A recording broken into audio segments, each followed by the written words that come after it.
کو نہیں دیکھیں گے اور مرد عورتوں کو نہیں دیکھیں گے. السلام علیکم. فیض بھائی، اکثر بار ایسا ہوتا ہے کہ ہم کسی سے قرض لیتے ہیں تو پہلی صورت میں ہم کو یاد نہیں ہوتا ہے، یا کسی سے ہم قرض لیتے ہیں تو وہ شخص جس سے ہم قرض لیتے ہیں وہ کہیں چلے جاتا ہے، اس سے ہماری ملاقات نہیں ہوتی ہے. اور بہت سی بار ایسا ہوتا ہے کہ کچھ لوگ جو ہے بغیر کرائے کے سفر کرتے ہیں، تو اس کے تعلق سے میں نے سوال کیا کہ اگر کسی سے قرض کوئی لیتا ہے اور وہ یاد نہیں رکھتا ہے تو دیکھیے جب آپ نے قرض دیا تو آپ کو یاد رکھنا پڑے گا.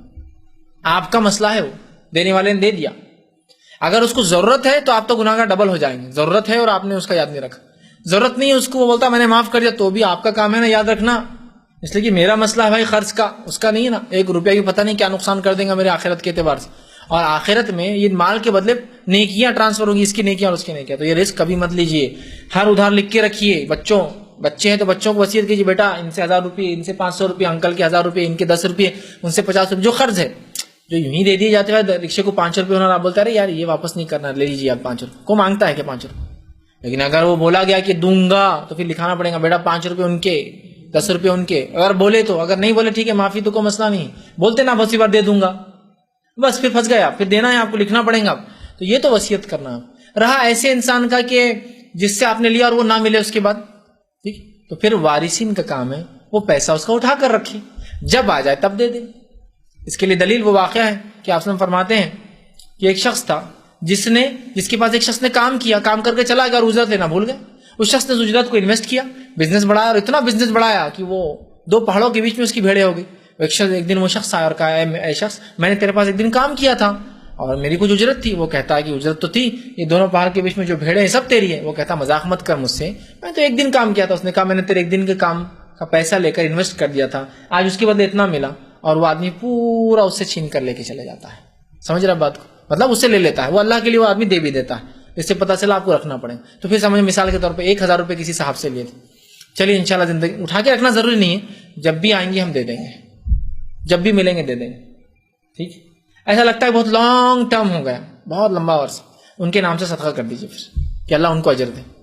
سمجھ رہا ہے بات کو؟ یا آپ کو لگتا ہے جو ان کے ارادے تھے وہ کریں گے زندگی میں، وہاں لگا دے. ٹھیک ہے. یا اگر آپ اپنے استعمال میں لیتے اس پیسے کو تو اس کا ریٹرنز ان کو دیں کہ بھائی آپ کا 1000 تھا، بزنس میں لگا، بڑھتے رہا اور یہ آج 10,000 بن گیا، حلال ہے پورا، آپ لے سکتے ہیں. تو یہ کرنا پڑے گا. ٹھیک. تیسرا یہ کہ بھائی نے سوال کیا، اگر بغیر خرچ کے بغیر سفر کرتے اور بغیر پیسے دیے کر لیتے، جیسا ٹرین میں جا رہے کون دیکھنے والا ہے، کبھی کبھی چیکنگ بھی نہیں ہوتی، زیادہ رات بیٹھ گئے، بس میں جا رہے باہر لٹکے ہوئے کون پوچھنے والا، باہر سے باہر اتر جائیں گے، نہیں لیتے. مجبوری الگ چیز ہے. میں ٹکٹ لینا چاہتا تھا لیکن ٹکٹر آیا ہی نہیں، رش اتنا تھا کہ وہ چل بھی نہیں سکا، اس نے ہی معاف کر دیا، آپ نے بھی، وہ ایک الگ چیز. لیکن جان بوجھ کے اس طرح سے وہ کرنا یہ دھوکہ ہے، اور قیامت دن اس کا ہم کو گناہ ملے گا، اس کا عذاب اٹھانا پڑے گا.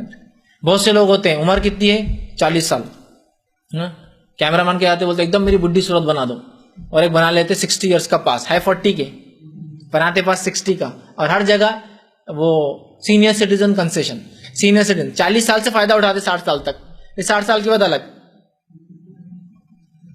صورت ایسی بنانے لگاتے فوٹو کے اندر کہ بڈھا دکھنا 40 ایئرس کا کرتے.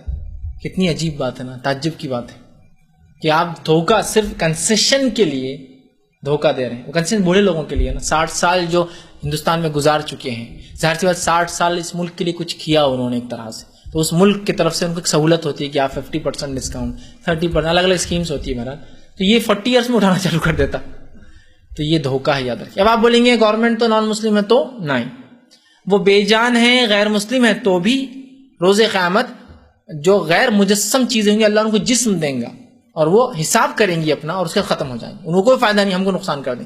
جیسا کہ کوئی کمپنی جس کا آپ نے موبائل یوز کیا اور اس کو دیا نہیں، بل نہیں بھرا، تو وہ کمپنی کو اللہ جسم دیں گا، مجسم آئیں گی، اللہ سے دعویٰ کریں گی، اللہ اس کو پورا اس کا ریٹرن دیں گا، اس کو کوئی فائدہ نہیں ہوگا، اس کو وہ چلے جائیں گی، اور اس شخص کو وہ اتنے نیکیاں لے کے چلے جائیں. تو لہٰذا وداؤٹ ٹکٹ ٹریول کرنا اسلامی اعتبار سے جائز نہیں ہے. کنسیشن میں ٹریول کرنا الگ بات ہے اگر آپ اس کے ایلیجیبل ہے تو، ورنہ میں نے ایک دیکھا ایک صاحب کو، ان کے گھر میں ایک بچہ اپاہج تھا پیر سے، پورا خاندان اس پر ریزرویشن کرا کے لاتا اور 50% میں سواری کر رہا، 50% ڈسکاؤنٹ ملتا پلس ایک 1% کو اور ملتا اپاہج کو، اور اس کے ساتھ ایک آدمی کو اگر وہ سرٹیفکیٹ لے گئے تو دونوں کو 50% ملتا. اب یہ دونوں ہٹے کٹے ٹرین میں خالی جا کے ٹکٹ لے لیتے 50%، اور جب بھی چکر آئے تو پیر ٹھڑا کر کے ایک آدمی بڑھ جاتا کیونکہ اس میں فوٹو نہیں رہتی کس کا ہے کون ہے اپاہج، تو وہ اچھا ٹھیک ہے.